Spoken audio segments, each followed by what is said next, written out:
ایمان والو اللہ سے ڈرو وَلْتَنْظُرْ نَفْسٌ مَا قَدَّمَتْ لِغَدٍ، ہر آدمی یہ سوچ لے کہ اس نے اپنے آگے کیا بھیجا ہوا ہے،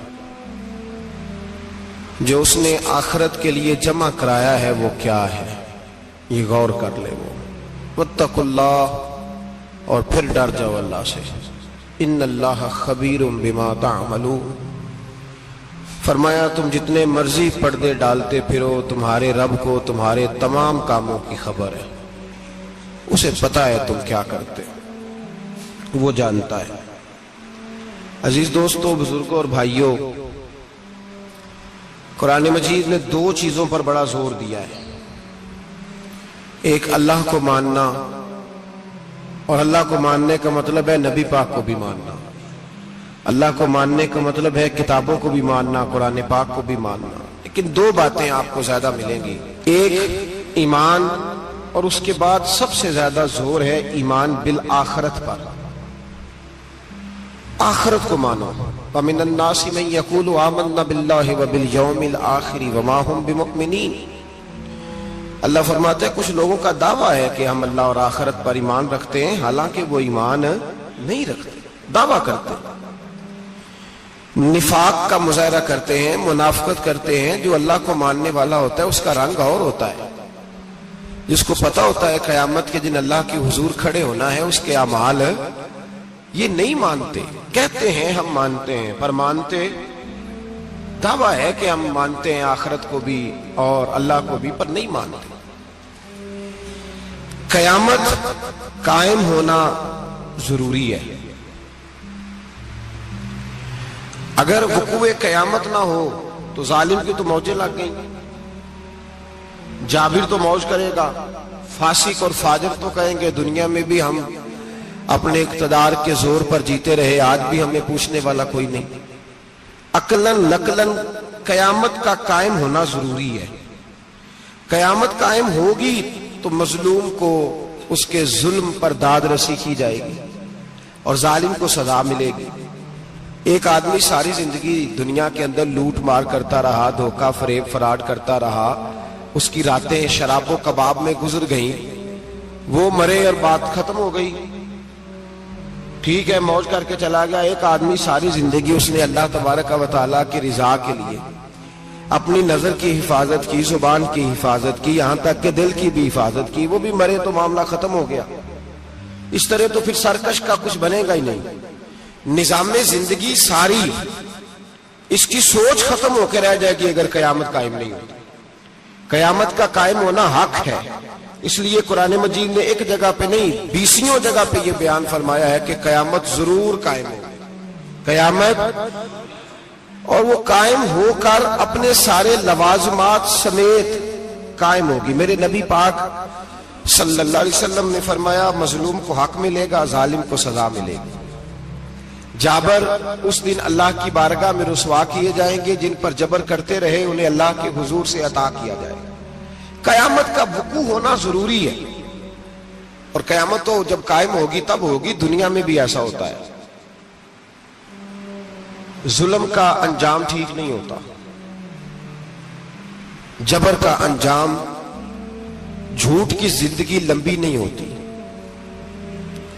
دھوکے فریب فراڈ ملمہ سازی، ان چیزوں کی عمریں اللہ نے تھوڑی رکھی ہیں۔ وقتی طور پر ظالم کو، دھوکے باز کو، جابر کو جو مہلت ملتی ہے وہ سمجھتا ہے میری سیاست کام کر رہی ہے، وہ سمجھتا ہے میں بڑا دانا ہوں، بڑا چالاک ہوں، دیکھ لو اتنے ظلم کے، جبر کے، دھوکے کے باوجود بنا ہوا ہوں، حالانکہ اللہ کی طرف سے اسے مہلت ملتی ہے اور بڑا ہی مہربان ہے۔ مہلت اس طرح دیتا ہے کہ میرے نبی پاک علیہ السلام نے فرمایا جب میرا مسلمان نیکی کرتا ہے تو اللہ فرشتوں سے فرماتا ہے 70 گنا بڑھا کے لکھ لو اس کی نیکی، 70 گنا، اور جب گناہ کرتا ہے تو اللہ فرماتا ہے ٹھہر جاؤ ابھی لکھنا نہ، اسے ٹائم دو۔ یا اللہ کتنا؟ فرمایا 24 گھنٹے تو دو، ہو سکتا ہے توبہ کر لے، یہ اس کی مہربانی ہے۔ اب وہ جو اللہ نے مہلت دی ہے نا کہ شاید توبہ کر لے، لوگ سمجھتے ہیں میری چالاکی کی وجہ سے نظام سیٹ چل رہا ہے، میں بڑا تیز ہوں، 2 4 5 باتیں بولتا ہوں سب صحیح ہو جاتا ہے۔ لوگ اس کو اپنی دانائی سمجھ لیتے ہیں، حالانکہ وہ اللہ کی طرف سے۔ فرعون نے کئی 100 سال حکومت کی اور اس طرح اس نے ظلم کیے کہ لاکھوں اور ہزاروں بچے قتل ہی کرا دیے۔ 12,000 عورتوں کے پیٹ میں حمل تھا، اس نے ضائع کرا دیا۔ جب حضرت موسیٰ علیہ السلام اپنی قوم کو لے کے نکلے، رستے میں دریا آ گیا، فرعون پیچھے لگا ہوا تھا۔ وَإِذْ فَرَقْنَا بِكُمُ الْبَحْرَ فَأَنْجَيْنَاكُمْ، اللہ فرماتے تمہارے لیے میں نے دریا کو پھاڑا اور تمہیں نجات دے دی۔ وَأَغْرَقْنَا آلَ فِرْعَوْنَ، اور فرعون کو غرق کر دیا۔ وَأَنْتُمْ تَنْظُرُونَ، تم کھڑے دیکھ رہے تھے۔ اب جب حضرت موسیٰ دریا کے کنارے پہنچے تو فرعون بھی پیچھے آیا۔ فرعون لوگوں سے کہا کرتا تھا کہ میں کہتا ہوں تو دریا چلتا ہے، میں کہتا ہوں تو ہوائیں آتی ہیں، میرے حکم کے پابند ہے سارے۔ جاگ رہے نا آپ حضرات، غور فرمائیے گا بات پر۔ دعویٰ تھا اس کا کہ میں کہتا ہوں تو نظام زندگی چلتا ہے۔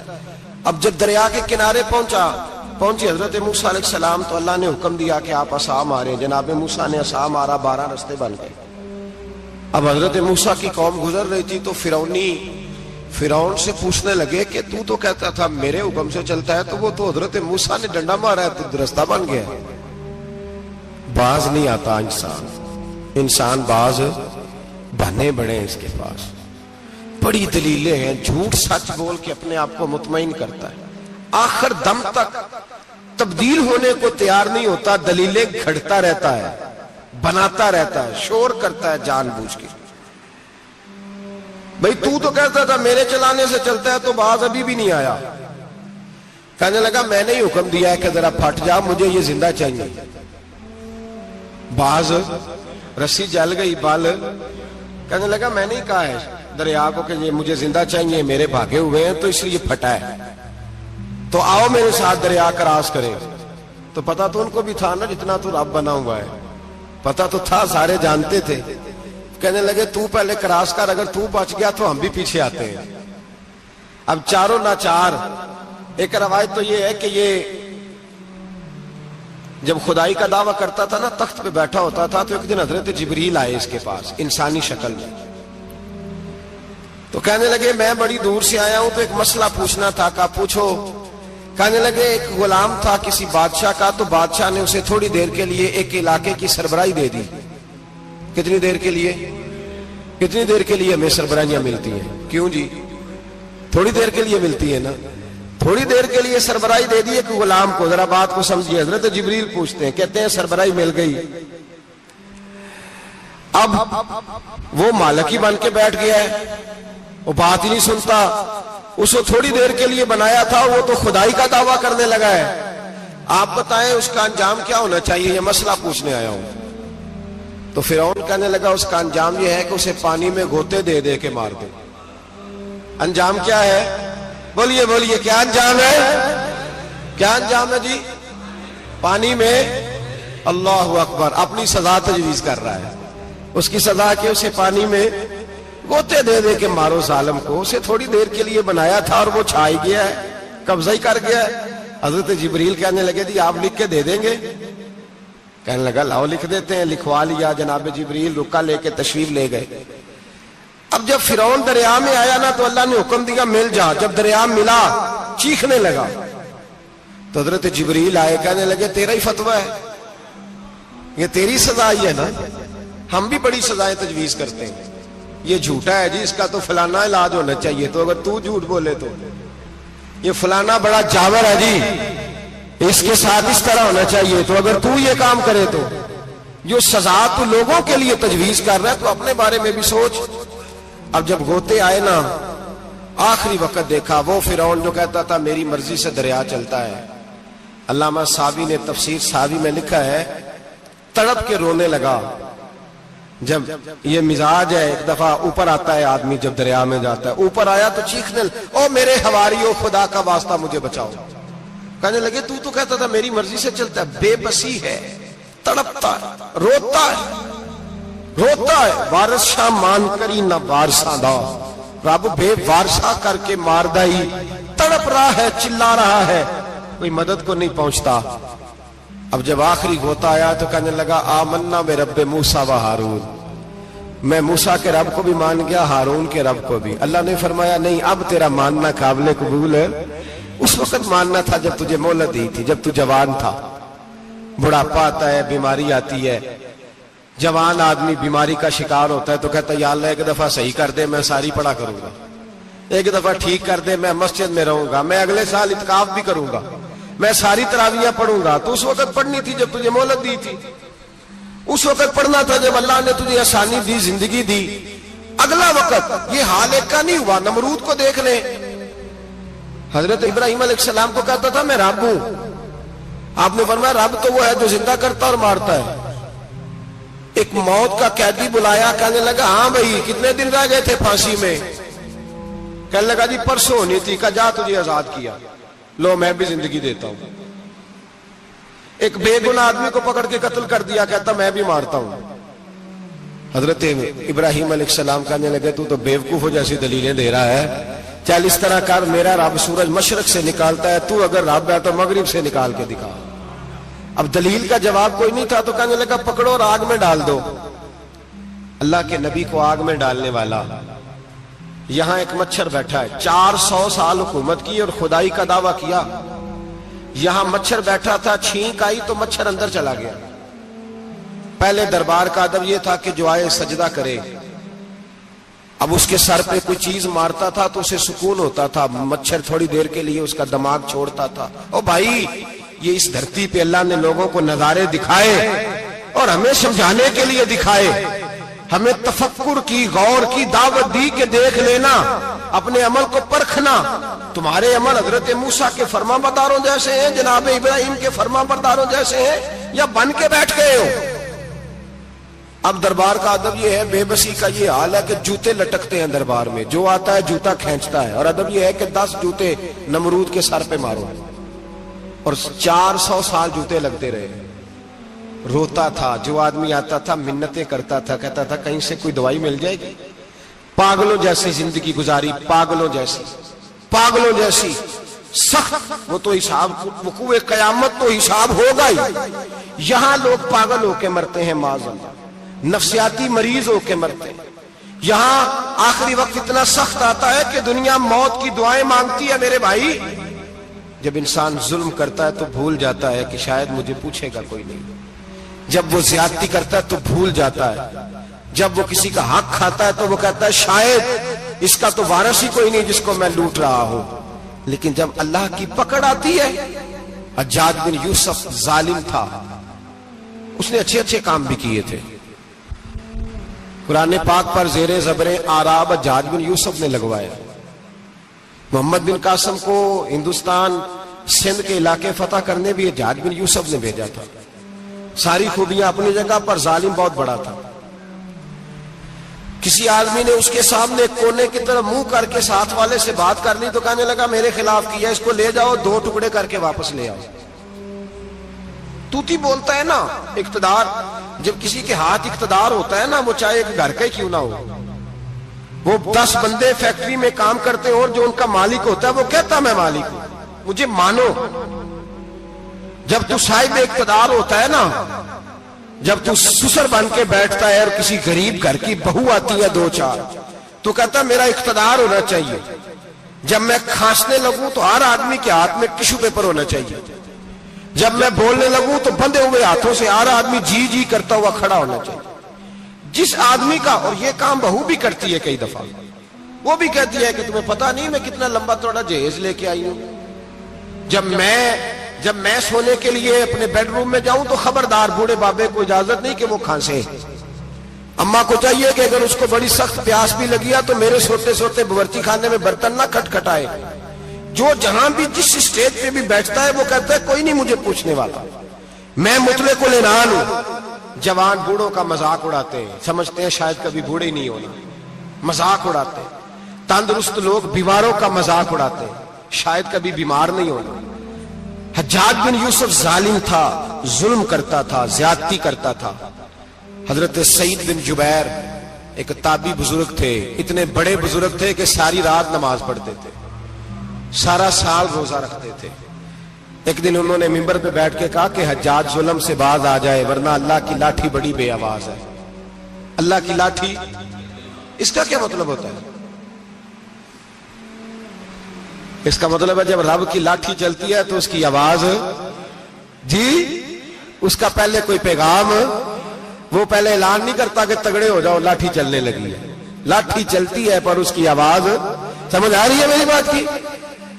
جمعۃ الوداع کے لیے تشریف لانے والے احباب خاص غور فرمائیے گا، حجاج بن یوسف کو پتا چلا کہ حضرت سعید بن جبیر نے میرے خلاف بات کی، بلا لیا، کہنے لگا تو نے میرے خلاف بات کی ہے؟ فرمانے لگے کی ہے۔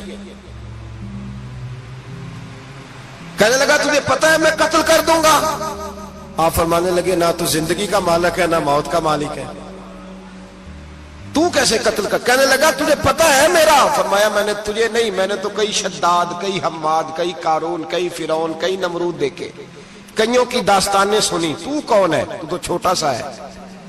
ایک جملہ ہے ملا جلال الدین رومی کا، بڑے درویش تھے، ایک بات کہہ گئے، کہنے لگے نمرود جتنے پیسے نہیں، فرعون جتنی حکومت نہیں، قارون جتنی دولت نہیں، ورنہ فرمانے لگے میرے زمانے میں بھی کئی لوگوں کا خدا بننے کو دل کرتا ہے، کئی لوگوں کا دل کرتا ہے، لیکن نمرود جتنے پیسے، فرعون جتنی طاقت اور قارون جتنی دولت نہیں، ورنہ ہو سکتا ہے لوگ دعویٰ کر جائیں، معاذ اللہ ثم معاذ اللہ۔ یہ آج سے کئی سو سال پہلے وہ کہہ رہے ہیں، آج تو حالات بڑے ابتر ہیں، اس کی نسبت خطرناک۔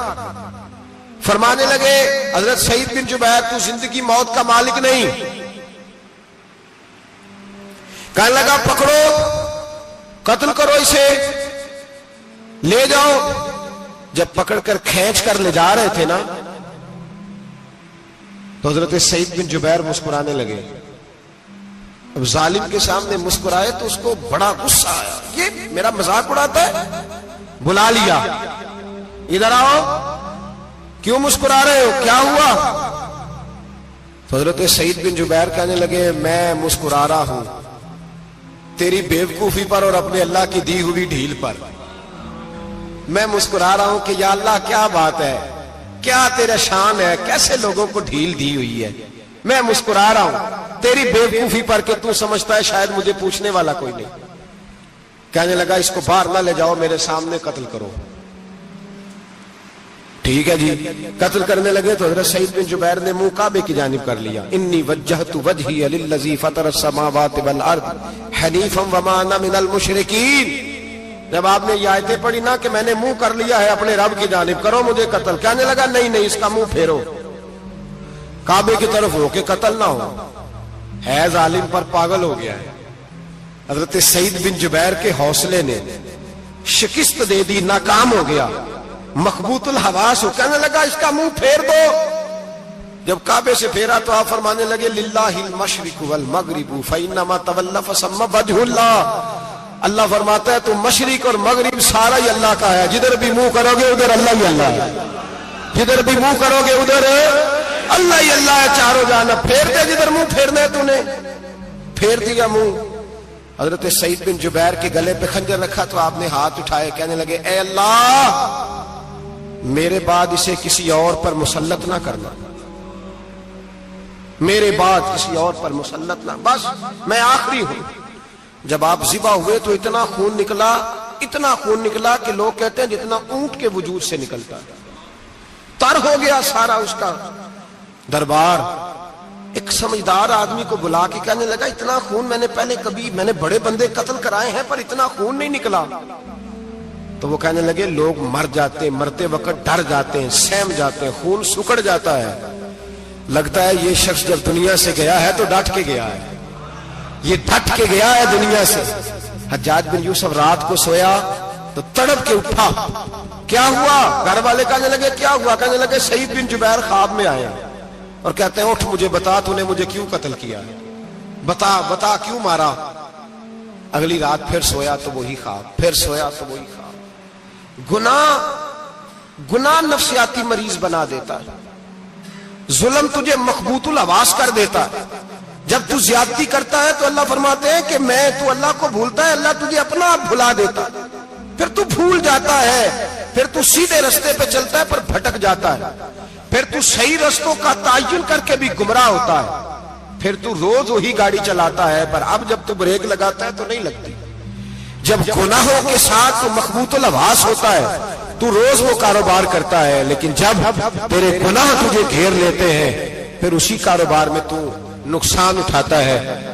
حجاج بن یوسف تڑپتا ہے، روتا ہے، یہاں تک کہ بیمار ہو گیا، پیٹ میں درد ہوتی ہے، پتہ نہیں کیا ہوا، تکلیف ہوتی ہے، پتہ نہیں، سارے حکیم، طبیب، ڈاکٹر، کوئی نہ سمجھ سکا کہ بیماری کیا ہے۔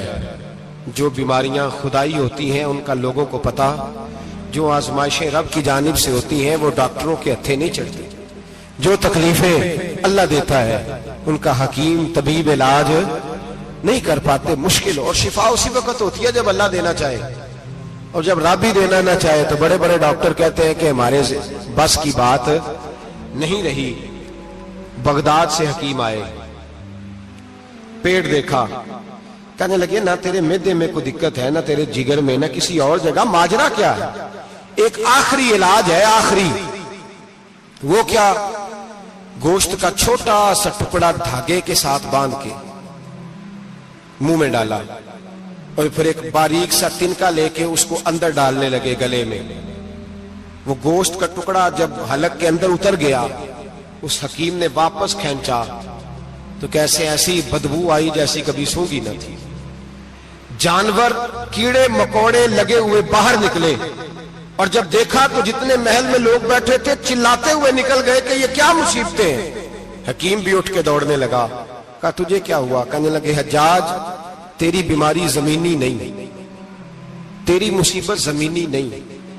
کہا میری مرض تک تم کیوں نہیں پہنچ پا رہے؟ تو کہنے لگے لگتا ہے تو بد دعا کا مریض ہے، لگتا ہے تو ظلم کا مریض ہے، تو جبر کا مریض ہے۔ تڑپتا رہا، سسکتا رہا۔ ایک وقت وہ بھی آیا کہ گھر والوں نے کمرے میں بند کر کے تالا لگا دیا، دیوار سے ٹکرے مارتا۔ او بھائی، جو گناہوں کے بیمار ہوتے ہیں انہیں شفا نہیں ہوتی، جو ظلم، جبر، بربریت کے بیمار ہوتے ہیں انہیں سکون قلبی میسر نہیں آتا۔ دوائیاں ان بیماریوں کی بنی ہوئی ہیں جو بیماریاں زمینی ہیں، جو بیماریاں خوراک کی بد پرہیزی سے ہوتی ہیں، جو گناہوں کی بد پرہیزی سے ہوتی ہیں، ان کی بیماریاں، ان کی شفا توبہ ہے، ان کی شفا رجوع اللہ ہے، ان کی توبہ، اللہ سے معافی مانگنے سے شفا ہوتی ہے۔ حجاج جب مرنے لگا تو بلایا، یہ رنگ بھی ذرا ملاحظہ کیجئے گا، دو چار قریبیوں کو بلایا، پتہ ہوتا ہے نا اپنے کرتوتوں کا آدمی کو، پتہ سارا ہے سردار کو کیتی ہے، جب پتہ ہوتا ہے سارا، بلا کے کہنے لگا جب میں مر جاؤں تو مجھے رات کو دفن کرنا ہوگا۔ کیوں بھائی، عورت ہے؟ کہنے لگا نہیں، رات کو دفنانا۔ ٹھیک ہے، رات کو دفنا دیں گے۔ پھر کہنے لگا جب صبح ہو جائے تو صبح ہونے سے پہلے پہلے میری قبر زمین کے برابر کر دینا، نشان مٹا دینا۔ کہا وجہ؟ تو کلمہ پڑھتا ہے، حضور کا حکم ہے کہ قبر کم از کم ایک بالش، ایک گٹ اونچی ہونی چاہیے زمین سے، کم از کم، تو تیری قبر مٹا دے، وجہ؟ پتہ ہوتا ہے اپنے ظلموں کا۔ کہنے لگا مجھے پتہ ہے لوگ میرے مرنے کے بعد میری قبر بھی نہیں چھوڑیں گے، دنیا میں تو میرے جبر کی وجہ سے کوئی آ نہ سکا، لیکن میری قبر بھی لوگ جنازوں میں باتیں شروع کر دیتے ہیں۔ جنازوں میں نے ایسی بھی داستانیں سنی ہیں کہ کوئی مرا تو لوگ جوتوں کا ہار قبر پہ ڈال آئے۔ نہیں بھائی، تو جب زندہ تھا تو تیرے جبر ظلم کی وجہ سے نہیں کو بول سکا۔ ایک تو ہے قیامت میں حساب ہوگا، یہاں دنیا میں حساب ہونے لگتا ہے۔ اتنی لمبی زبانیں لوگوں کی لٹک کر مرتے وقت باہر نکل آتی ہیں۔ دعا کریں، جمعہ ہے، اللہ تعالیٰ ایمان کی موت عطا فرمائے۔ دعا فرمائے رب تعالیٰ، اللہ تبارک و تعالیٰ توبہ کر کے جانے کی توفیق عطا فرمائے۔ جاگے جاگے اور سنے اور دعا کرے، اے اللہ تو ہمیں ظلم سے ویسے ہی محفوظ فرما، اگر ہم زیادتی کرنے لگے تو اے اللہ ہمیں اس سے منع فرما، ہمیں اس سے تو یہ توفیق دے کہ ہم باز آ جائیں اس گناہ سے۔ میرے بھائی، ایک تو دنیا میں سزا ہے، پھر قیامت کی سزا ہے، اور وہ زیادہ سخت ہے، وہ زیادہ سخت ہے۔ ہم لوگوں نے نا ہیلے بہانے بڑے بنائے ہوئے ہیں۔ بینک کے ساتھ کاروبار کرنے والا کہتا ہے نہیں نہیں، مجبوراً لیا ہے، مجبوراً مر رہا تھا تو، آخری لبوں پہ تھا تو جائز ہے، جائز ہے۔ اس وقت جب تجھے کھانے کو لقمہ نہ لگے تو حرام کھانا بھی جائز ہے۔ کیا دقت تھی؟ کیوں اللہ رسول کے مقابلے میں کھڑا ہوا تو؟ کیوں سود کا دھندا کیا؟ کیا تکلیف تھی, کہاں تو الجھ گیا تھا؟ ہم جان بوجھ کے اپنے لیے جہنم کٹھی کرتے ہیں, پھر کہتے ہیں سکون نہیں زندگی میں. کہاں سکون آئے گا, کیسے آئے گا؟ ہم نے خود آگ لگائی ہے چمن میں اپنے. جو قیامت کی سزا ہے, میرے نبی پاک علیہ السلام نے فرمایا رب تمہیں سامنے کھڑا کرے گا. اور کس طرح کھڑا کرے گا؟ فرمایا لوگوں کے وجود سے کپڑے اتر جائیں گے, زمین اس طرح دہکے گی جس طرح تانبا زمین پہ رکھا جائے اور آگ جلائی جائے. تانبا دیکھا آپ لوگوں نے؟ یہ بھی گرمی گزری ہے نا, تو فرش پر جب سورج پڑتا تھا تو ننگے پاؤں چلا نہیں جاتا تھا. صحیح کہہ رہا ہوں؟ ننگے پاؤں, بچے کا پیر زمین پہ لگتا ہے تو چیخ اٹھتے, کہتے ہیں وہ جل گیا پیر. حالانکہ یہ فرش دنیا کے, اور اگر تانبے کے اندر خاصیت ہے کہ اگر کوئی دھات جلدی اور زیادہ گرم ہوتی ہے تو وہ تانبا ہے. میرے نبی نے مثال دی تو اس کی دی جو سخت تھا, فرمایا تانبے کی طرح زمین تپائی جائے گی اور پھر ننگے پاؤں رب تمہیں کھڑا کرے گا. آج سورج کی پشت تمہاری جانب ہے, قیامت میں منہ تمہاری جانب ہوگا. نیزہ آپ نے دیکھا ہوگا, نیزہ ہوتا تھا. فرمایا یہ جو تم نیزے دیکھتے ہو صرف 1.25 نیزے کے برابر سورج قریب آ جائے گا, اور پھر اللہ تمہیں سامنے کھڑا کر کے تم سے سوال جواب کرے گا. اور حضور نے کہہ دیا ہے تو اب کسی نعت خواں کے کہنے سے بات بدل سکتی, کسی پیر کے کہنے سے جملہ بدل سکتا, کسی خطیب کے کہنے سے فکر نہ کرنا وہ سامنے جنت پڑی ہے, اب بات بدل سکتی. خدا کی رحمت پر بھروسہ رکھنا ضروری ہے, نبی پاک کی شفاعت کی امید رکھنا, بولیے. لیکن جو حضور نے بیان کیا ہے اس کو ماننا بھی یہ بھی ضروری ہے. میرے نبی پاک نے فرمایا اللہ تم سے حساب لے گا اور اللہ پوچھے گا, تم نے جواب دینا ہے. حضور کس شے کا؟ فرمایا جو پہنتے ہو اس کا جواب نہیں دینا, جو کھاتے ہو اس کا جواب نہیں دینا, جو اللہ کے راستے میں دیتے ہو اس کا جواب, باقی ہر شے کا جواب دینا ہے. ادھر جو پلاٹ ہے اس کا بھی جواب دینا ہے, اور جی وہ جو بچوں کو پیسے بتائے ان کا بھی جواب دینا ہے, جو چھپائے ہیں ان کا بھی. ثم لتسألن یومئذ عن النعیم, جو کمیٹی اپنے محلے میں ڈالی ہے اس کا بھی جواب دینا ہے, جو سسرال کے علاقے میں ابا جی سے چوری ڈالی ہوئی ہے اس کا جواب بھی, سب کا جواب دینا ہے, تمام حساب کتاب. اور اللہ فرماتے ہیں میں سامنے کھڑا کر کے ہر سوال کا تجھے جواب, تجھے ہر سوال کا جواب. صاحب اچھا یہ جو بڑے لوگ تھے وہ حساب سے ڈرتے تھے, ہم چھوٹے لوگ ہیں ہم حساب سے ہم نہیں ڈرتے, ہم کہتے ہیں دیکھی جائے گی. بڑے لوگ جو تھے وہ حساب سے. حضرت ابو بکر صدیق دعا کرایا کرتے تھے, دعا کرو اللہ مجھ سے حساب نہ پوچھے. حضرت عمر فاروق رضی اللہ تعالیٰ عنہ اپنے بیٹے سے کہتے تھے بیٹا اپنے باپ کے لیے رحمت کی دعا کرنا, میں درگزر والا ہوں, میں حساب والا کوئی نہیں. بڑے لوگ ڈرتے تھے, بڑے لوگ. حضرت عثمان غنی قبر پہ کھڑے ہوتے تھے تو داڑھی آنسوؤں سے بھیگ جاتی. غلام کہتے ہیں حضور 3 دفعہ نبی پاک نے آپ کو جنت کی بشارت دی ہے, 3 دفعہ بشارت دی ہے, تو آپ کیوں اتنا روتے ہیں؟ عثمان غنی فرماتے جس رسول نے مجھے جنتی کہا ہے اسی محبوب نے مجھے فرمایا تھا عثمان قبر آخرت کی منزلوں میں سے پہلی منزل ہے. اور آپ فرماتے میرے تو کمرے میں دیا گل ہو جائے تو مجھے ڈر لگتا ہے, اس میں تو مکمل اندھیرا ہے. آپ فرماتے کھڑکیاں بند ہو تو دم گھٹنے لگتا ہے, اس کو تو دروازہ ہی کوئی نہیں, روشن دان تک نہیں. بھائی جو بڑے تھے وہ ڈر رہے تھے. مولا علی شیر خدا نماز کا وضو کر کے کانپتے تھے, کانپتے. علی آپ مرحب کے سامنے نہیں کانپے, خیبر کا دروازہ اکھاڑتے نہیں کانپے, بدر احد خندق حنین اور خیبر میں نہیں کانپے, تو یہاں آپ فرمانے لگے مالک کے سامنے جاتے ہوئے ڈر آتا ہے. بڑے لوگ کانپتے تھے, بڑے لوگ. آج کون سا جمعہ ہے؟ سارے بولیے.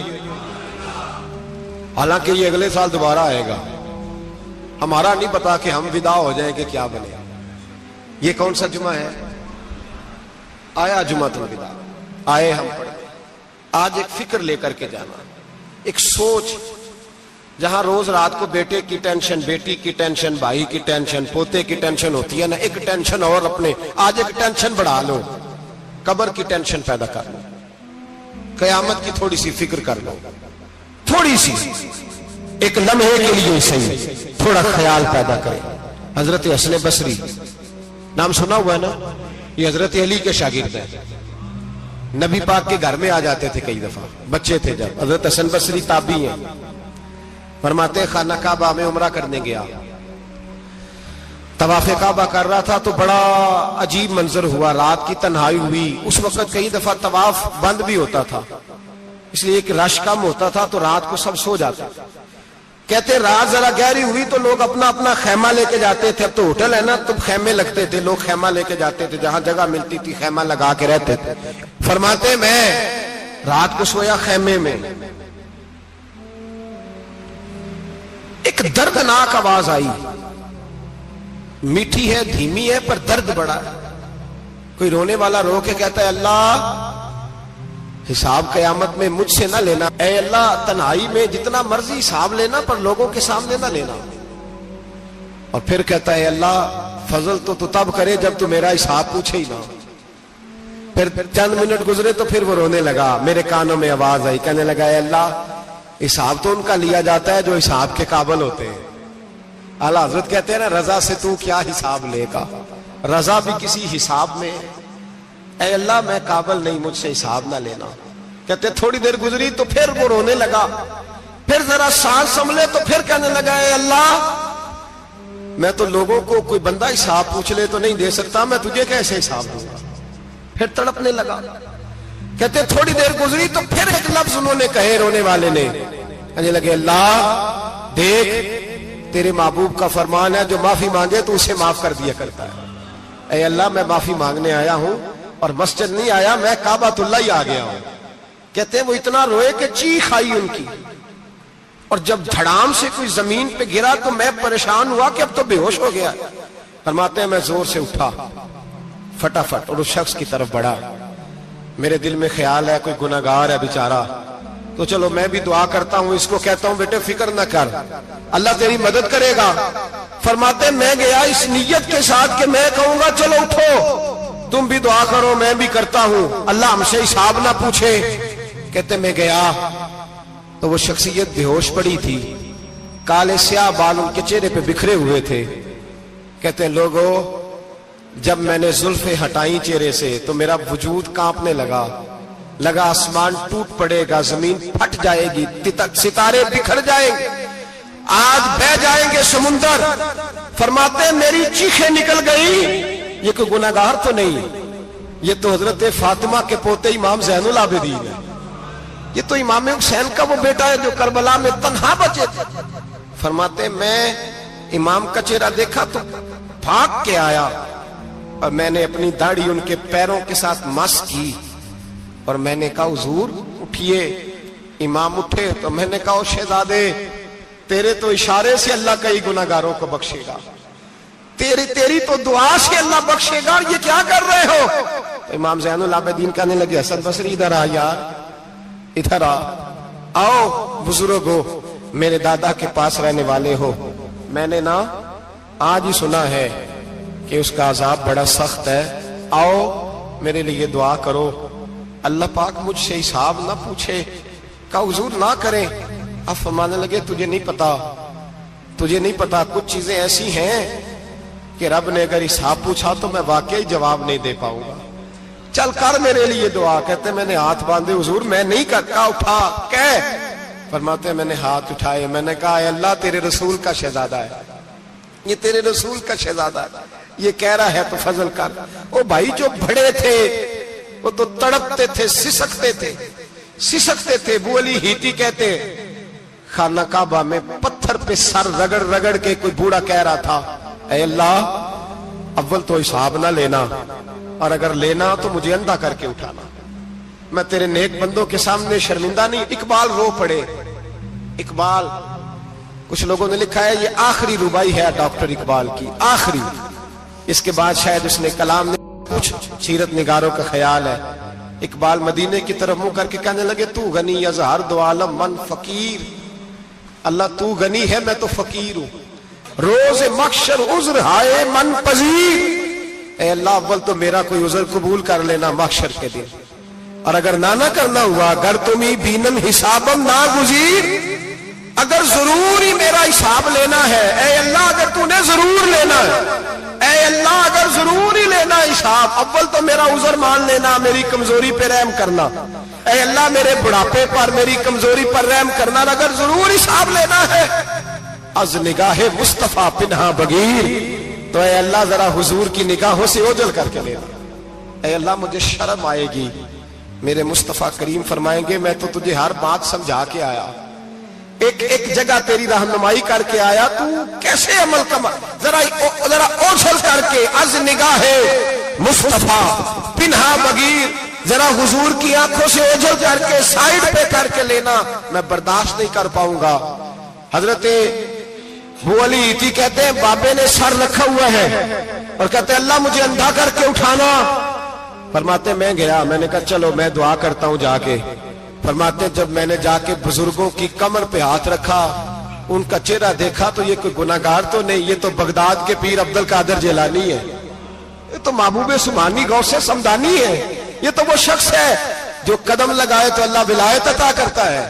جو بڑے تھے وہ ڈر رہے تھے، معین الملت والدین، عطائے رسول، ہند الولی، غریب نواز حضرت خواجہ معین الدین اجمیری رحمت اللہ علیہ، خواجہ قطب الدین بختیار کاکی کو تنہائی میں بلا کے کہنے لگے معین الدین سید زادہ ہے، معین الدین حضور کے خاندان میں پیدا ہوا ہے، معین الدین سے اس کے پیر کو بڑی امیدیں تھیں، معین الدین کو رسول پاک نے ہندوستان بھیجا تھا، پر قطب الدین یار معین الدین تبلیغ کا حق نہیں ادا کر سکا۔ حضرت خواجہ قطب الدین کہنے لگے حضور 90 لاکھ تو مسلمان کر دیے، اور کیا حق تھا؟ فرمایا نہیں، جب تو تہجد کی نماز پڑھے نا بیٹا اپنے لیے دعا مانگنا تو خدا سے کہنا مولا میرے پیر کی کوتاہیاں معاف کر، وہ جس اعزاز کا تھا وہ کام نہیں کر سکتا، جو بڑے تھے ان کی تو باتیں بڑی تھی، یہ جو ہم چھوٹے آئے ہیں نا نئے، ٹکٹیں دیتے پھرتے ہیں، ٹکٹیں، بے نمازی جاہل ان پڑھ پیر ٹکٹیں بانٹتا ہے لوگوں کو، تو بھی بخشا ہے تو بھی بخشا ہے، وہ 90 لاکھ لوگوں کو رائے حق پر لگا کے بھی کہتے تھے نہیں حق تو یہ ہے کہ حق ادا نہ ہوا، حق تو یہ ہے کہ حق، کوئی شے پلے نہیں، ڈٹا ہوا کھڑا ہے مسلمان، ڈٹا ہوا، یہ حساب سنے۔ کسی نے حضرت ابو ہریرہ سے کہا کہ کوئی ایسی حدیث سناؤ جو آپ کو بھی بڑی محبوب ہو۔ حضرت ابو ہریرہ نے چیخ ماری، رونے لگے اور بے ہوش ہو گئے، پھر ہلایا، پانی پلایا، اٹھے، کہا حضور بات کی تھی حدیث سنائے، پھر رونے لگے۔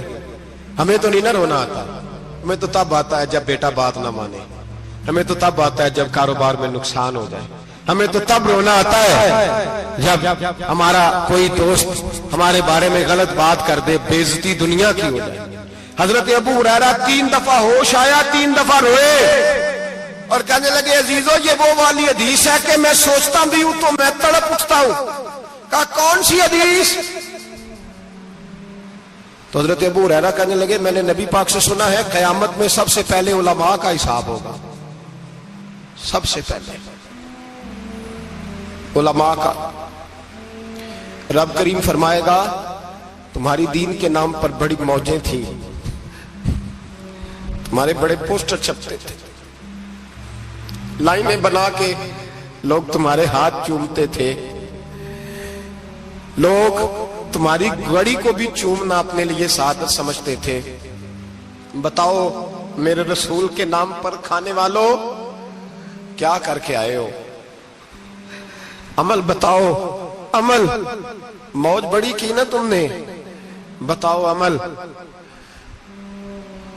علماء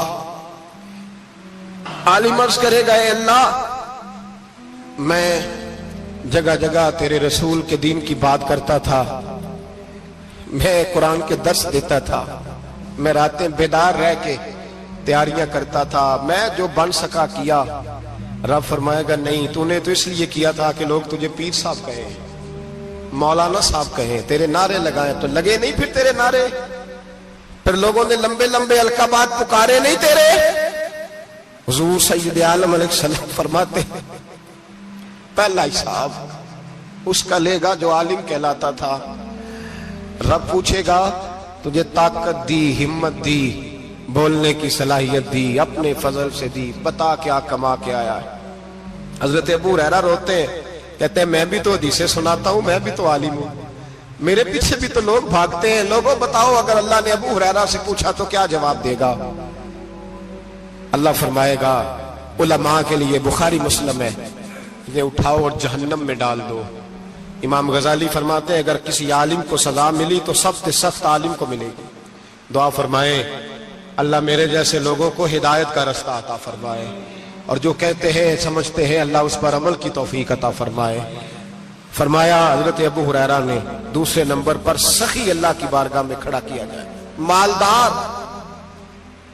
رب فرمائے گا بول، کچھ ایسے بھی تھے جن کے پاس شام کی روٹی نہیں تھی، تجھے میں نے تیری تجوری بھر کے تجھے دولت عطا کی، تجھے وراثت میں نے مربے دیے، جائیدادیں دی، بتا۔ وہ کچھ وہ تھے سویرے مزدوری کرنے جاتے تھے، کما کے لاتے تھے، ہزاروں روپیہ تیری بینک میں پڑا تھا، بتا کیا کیا تو نے؟ اے اللہ میں نے مسجد میں دیے، مدرسے میں دیے، 30 دن افطاریاں پکاتا رہا۔ اللہ فرمائے گا تو جھوٹ بولتا ہے، تو سارا کچھ اس لیے کرتا تھا کہ لوگ تجھے سخی کہے۔ ہاں ہاں تیرا اعلان ہوا مسجد میں، لوگوں نے کہا وہ دیکھو کتنے پیسے دے رہا ہے، اس کا وہ دیکھو نام لکھا ہوا ہے ہسپتال کے ایک کونے میں کہ یہ والا بلاک فلاں سیٹھ صاحب نے بنایا، یہ دیکھو لکھا ہوا ہے کہ یہ کمرہ مدرسے کا اس نے بنایا، تو لکھ دیا گیا، نعرے لگ گئے، اب جا دوڑ جا۔ اللہ جہنم میں پھینک دے گا۔ فرمایا پھر شہید کھڑا کیا جائے گا۔ ہاں بھئی تجھے طاقت دی، ہمت دی، بتا کہاں خرچ کی، کہاں؟ اے اللہ شہید ہی ہو گیا۔ فرمایا وہ تو اس لیے ہوا تھا کہ لوگ تجھے شہید کہیں، بہادر کہیں، تیرے نام پہ روڈ کا نام رکھا جائے، تمغہ حسن کارکردگی ملے، سو مل گیا۔ میرے لیے بتا کیا کر کے آیا ہے میرے لیے، اسے اٹھاؤ اور جہنم میں پھینک دو۔ بھائیو عذاب کڑا ہے، عذاب سخت ہے، حساب سخت ہے، اور جو حساب لینے والا ہے اس کو، میں نا تراویح ہو رہی تھی تو قاری صاحب نے ایک سورہ یاسین شروع کی، وَامْتَازُوا الْيَوْمَ أَيُّهَا الْمُجْرِمُونَ۔ اللہ فرماتا ہے قیامت میں کہوں گا مجرم جو ہے نا وہ صفوں سے باہر آ جائے، صفوں سے باہر آ جائے۔ ایک ہمارے فزکس کے ٹیچر ہوتے تھے تو بڑی سخت چھڑی مارتے تھے، تو جب وہ قد بھی بڑا تھا، جلال بھی بڑا تھا، اور اصول بڑے اچھے انسان تھے لیکن سخت تھے، تو مجھے یاد آتا تھا کہ جب وہ سویرے آ کے کہتے تھے جس نے کام نے لکھا وہ باہر نکل آئے۔ 2 قسم کی چوٹ لگتی تھی، ایک تو خیال یہ آتا تھا کہ شرمندگی بڑی ہوگی کہ سارے سٹوڈنٹ بیٹھے ہیں اور 2 3 4 ان کو کہا وہاں مرغے بن جاؤ، بڑی شرم آتی تھی۔ اور پھر جب وہ مارتے تھے تو اتنا سخت مارتے تھے کہ کئی کے دن تکلیف رہتی تھی، بتایا نہیں جاتا تھا۔ وہ سٹوڈنٹ بتاتے تھے کہ یار اس سے بچو کسی بھی طریقے، اور کسی کا کام رہ بھی جاتا تھا کہتے تھے اس پیریڈ کی ڈیوٹی سبق یاد کر کے آنا ہے۔ سخت ٹیچر کے بارے میں تیرا میرا یہ رویہ ہے۔ تو یاد آ رہا تھا جب وہ کہہ رہے تھے نا وَامْتَازُوا الْيَوْمَ أَيُّهَا الْمُجْرِمُونَ، تو میں صف میں کھڑا تھا تو 2 قطرے میرے بہہ گئے آنسو کے۔ مجھے ساتھ بچہ کہنے لگا طبیعت ٹھیک ہے، میں نے کہا طبیعت تو ٹھیک ہے، کچھ یاد آ گیا ہے کہ میدان محشر میں یہاں تو چھپے ہوئے ہیں نا عیب، چھپے ہوئے، اور بھائی رب بڑا کریم ہے، عیبوں کے باوجود نوازتا ہے۔ میرا دعویٰ یہ ہے اگر ہمارے عیب کھل جائیں، لوگ ہمیں دھرتی پہ جینے نہ دیں، لوگ جینے نہ دیں، نکال دیں، اپنے بھی ہمیں برداشت نہ کرے، یہ تو اس کا کرم ہے۔ پتہ سارا ہے سردار نو کیتیاں دا، پردہ چپایا ہی تیرا پلا ہو سی۔ وَامْتَازُوا الْيَوْمَ أَيُّهَا الْمُجْرِمُونَ۔ اللہ فرمائے گا مجرم باہر آ جائے۔ یا اللہ کیا ہوگا؟ جب سوال جواب ہوں گے تو رب فرماتا ہے تیری زبان پہ مور لگا کے بند کر دوں گا، تیرے ہاتھ بولیں گے، پیر بولیں گے، سر بولے گا، پیٹ بولے گا۔ اس وقت کی فکر پیدا کریں، ٹینشن پیدا کریں۔ وقوع قیامت حق ہے، اور باندھ کے نا لوگ پیر باندھ کے زور کے ساتھ باندھتے ہیں. سگا بیٹا جب قبر میں دفن کرتا ہے نا تو وہ بھی کہتا ہے وہ کونا، یہ کونا تھوڑا سا مٹی کم ہے، یہاں بھی مٹی ڈالو. پہلے لوگ روزانہ جاتے ہیں، پھر ہفتے کے بعد، پھر مہینوں بیت جاتے ہیں. کچھ قبریں ایسی بھی ہیں جن پہ کھڑے ہوں تو لگتا ہے قبریں رو رہی ہیں اور کہتی ہیں جاؤ میرے گھر والوں سے جا کے کہو کوئی پھیرا ہی لگا جائے. وہ ایک دفعہ آئے تو صحیح. کوئی مٹی نہیں ڈالتا. بادشاہوں کی قبریں روتی ہیں، سرمایہ داروں کی قبریں روتی ہیں، کوئی جاتا نہیں. اتنے اتنے موٹے سوراخ ہے قبروں میں. آپ اپنے شہر کے قبرستان پھر کے دیکھ لیں، سوراخ ہے. او بھائی، حضرت مولا علی شیر خدا قبرستان گئے تو پہلے رونے لگے، پھر کہنے لگے قبروں والوں کیا حال ہے تمہارا؟ تو آپ فرماتے ہیں مردہ مجھے اندر سے بول کے کہنے لگا علی کفن پھٹ گیا، ہڈیاں ٹوٹ گئی. مال تو دے آئے تھے وارثوں کو، پر حساب ہمیں دینا پڑ رہا ہے. تو بتا پیچھے کیا حالات ہیں؟ تو حضرت علی کہنے لگے تمہاری بیویوں نے اور نکاح کر لیے، تمہارے دوستوں نے نئے دوست بنا لیے، تمہاری اولادوں نے تمہارے بغیر جینا سیکھ لیا، تمہاری جائیدادیں بٹ گئیں، تمہارا پیسہ تقسیم ہو گیا. پہلے تو کوئی تمہارا نام لیتا تھا، اب تو تمہارا ذکر ختم ہو گیا. اب تو ایک دو نسل تک تمہارا ذکر تھا، اب تو تمہیں یاد ہی کوئی نہیں کرتا.